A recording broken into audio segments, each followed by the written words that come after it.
সাগর আমরা দিয়ে যায় মনে হয় চালাটা কাউকে দেখতে দিবে না, এটা কিন্তু আপনার সাহাবী আবু যর। আল্লাহ নবী ডাক্তার বলেন তুমি কেমন করে আমার সাহাবী আবু যরকে চিনে ফেললা?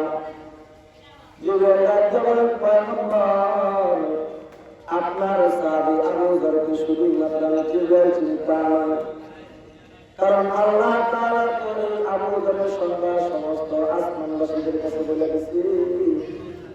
এই কারণে আসমানে যত রকমের জিনিসটা আছে সব জিনিস তারা আপনার সাহাবী আবু যরকে তারা চিনবে। কেন? কারণ কি? মাত্র 2টা গুণের কারণে আবু যর বাড়িতে আসমানে সব জিনিস তারা চিনবে। সুবহানাল্লাহ। কয়টা গুণের কারণে? আর জবাব কাটা আবু বকর রাদিয়াল্লাহু তাআলা এর এই কি ছিল আমাদের সবার জানার দরকার আছে না? কার কার জানার দরকার নেই? আত্মীয় দেখেন তো দরকার নাই? ওই আমার আত্মীয় দেখেন দরকার নাই? আত্মীয় সবাই জিজ্ঞাসা করেন সব আছে এই আঙুলগুলোকে ফাঁকা করেন, নাড়া করাবেন, ধরে দেন। মাশাআল্লাহ। এবার জবান বলেন করেন আল্লাহু আকবার। এই আছে মুসলমান আল্লাহ কাছে বসে বলেন আরো বলেন আল্লাহু আকবার।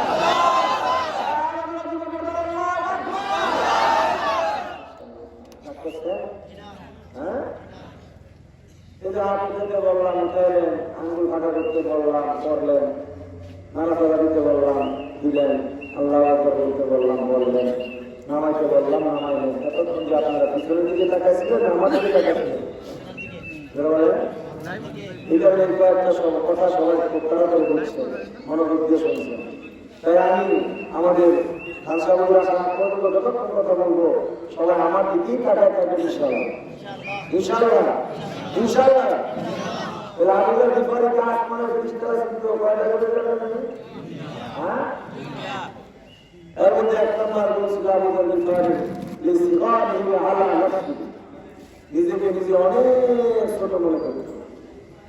এত ছোট মনে করত আবুদের বিপরীত ভাবত আল্লাহ যদি কাউকে জাহান্নামে যাওয়ার জন্য বানা থাকে তাইলে মনে হয় আমি আবুদের বানাইছি। সুবহানাল্লাহ। কত ছোট মনে করত। আর আজকাল আমাদের চরিত্র আমাদের গুণ হলো নিজেকে বড় মনে করা। কথা ঠিক বলে ঠিক। আমি সবচেয়ে বড় বক্তা, আমি সবচেয়ে বড় বিশ্বাস, আমি সবচেয়ে বড় কবিরা, আমি সবচেয়ে বড় টাকাওয়ালা, আমি সবচেয়ে বড় ক্ষমতাওয়ালা, আমি সবচেয়ে বড় নেতা, আমি সবচেয়ে বড় ক্রেতা। ঠিক এরা আমাদের চরিত্র আমাদের। আর আল্লাহ নবীর সাহাবাদের চরিত্র গুণ ছিল নিজেকে ছোট মনে করা। এ কারণে তো আধা জাহানের খলিফা হওয়ার পরেও হযরত ওমর রাদিয়াল্লাহু তাআলা নিজেকে কত ছোট মনে করেছেন। হযরত ওমর মনে মনে ভাবতো আল্লাহ যদি মদিনার কোন ঘাস বানাইতো আমাকে বকরি বেড়াতে দেখতো হাসরের ময়দানে আল্লাহর আদালতে আমি ওমর দাঁড়ায় কোনো জবাব দেওয়া লাগছে না। সুবহানাল্লাহ। কত ছোট মনে করেন। অথচ ওমর তো ওমর কি আপনারা নামক সাধারণ সাহাবী ছিলেন? ওমর আপনারা নামক ছিলেন যে ওমরের ব্যাপারে একদিন আল্লাহ নবীর কাছে হযরত জিবরাইল আসলেন। খুব মজার কথা খেয়াল করে শুনুন। হযরত জিবরাইল এসে বলেন, ওগো পয়গম্বর, আপনার একটা সাহাবী আছে না ওমর? আল্লাহ নবীর কাছে আছে। জিবরাইল বলেন, আমি ওমরের একটু প্রশংসা করতে চাই। আল্লাহ নবী কয়, তুমি আমার ওমরের প্রশংসা করবা? মিষ্টি হাসি দিলেন। ঠিক আছে করো। হযরত জিবরাইল বলেন, কতক্ষণ করবো? আমার একটু সময় বলে দেন। আল্লাহ নবী কয়, ইয়াউম ওয়াহিদ, যাও তোমার পুরা একদিন দিলাম আমার ওমরের প্রশংসা করো। হযরত জিবরাইল বলেন, পয়গম্বর, একদিনে আমি ওমরের প্রশংসা করে শেষ করতে পারবো না। আল্লাহ নবী বেচারে তোমার এক সপ্তাহ দিলাম। জিবরাইল কয়, তাতেও হবে না। কয়দিনের শাহরুল ওয়াহিদ, যাও তোমার এক মাস দিলাম। হযরত জিবরাইল কয়, তাতেও কাজ হবে না।